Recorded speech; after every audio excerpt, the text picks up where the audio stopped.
Hello, I hope you haven't forgotten me. I'm Robert, lecturer in charge of FRA. Hello.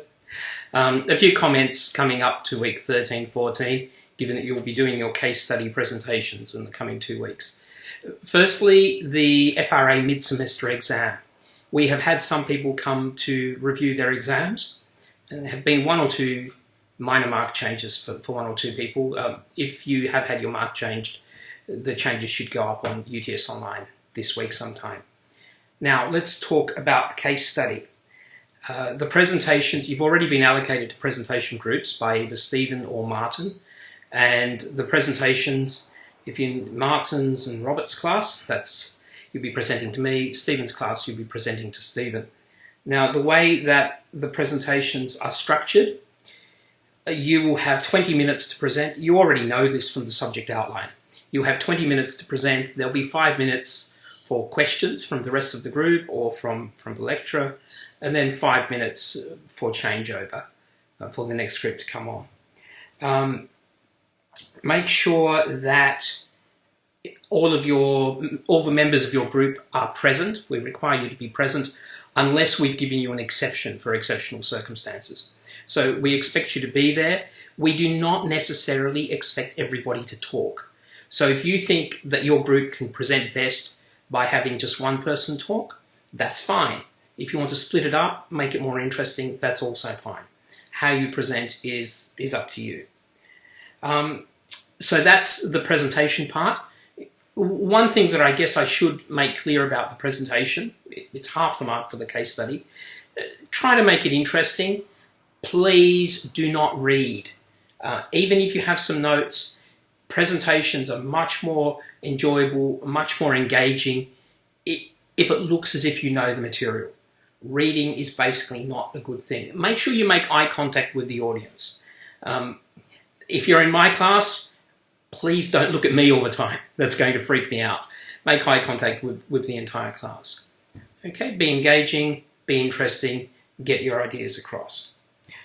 Okay, in terms of the paper assignment, if you've had a look at the subject outline, the last 2 pages of the subject outline give you the requirements.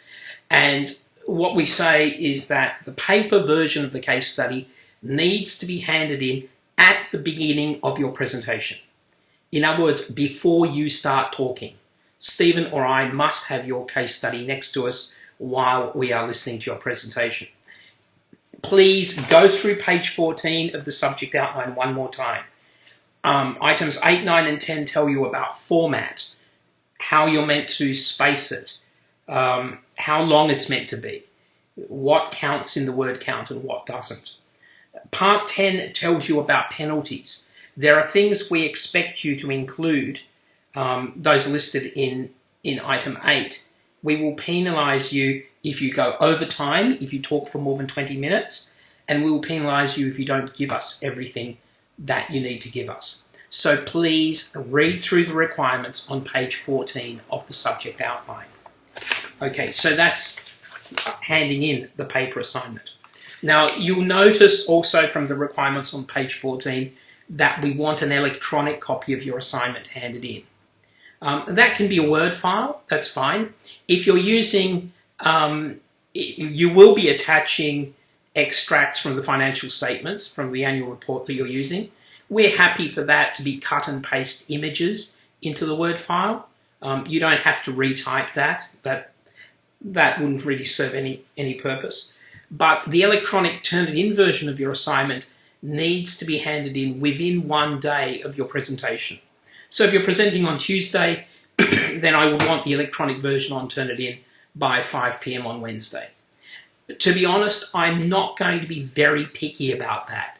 So if it's a little bit late, I don't really have a problem. But I do want those electronic versions handed in within a day or 2 of your presentation.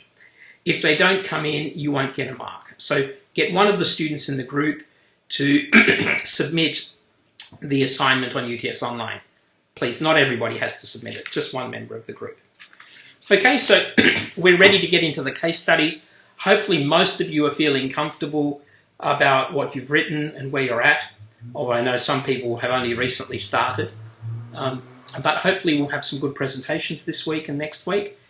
And hopefully not too many of you will be working crazily over this weekend. I'll see you in class, and so will Stephen. Oh, one more comment. We covered tax last week. We are, of course, not going to have time this week to go through the tax self-study problems. So please look at those self-study problems in your own time. And if you have questions about them, please raise those questions on UTS Online. To be honest, we haven't had a lot of questions on UTS Online this semester. Some students have emailed me directly with questions, and I've generally said to them, please ask the question on UTS Online. Because if you have a question, other people are likely to have the same question. So answering it on UTS Online means everybody gets the benefit of that. Okay, I'll see you in class, and so will Stephen. And hopefully, I really do hope you enjoy the presentation opportunity.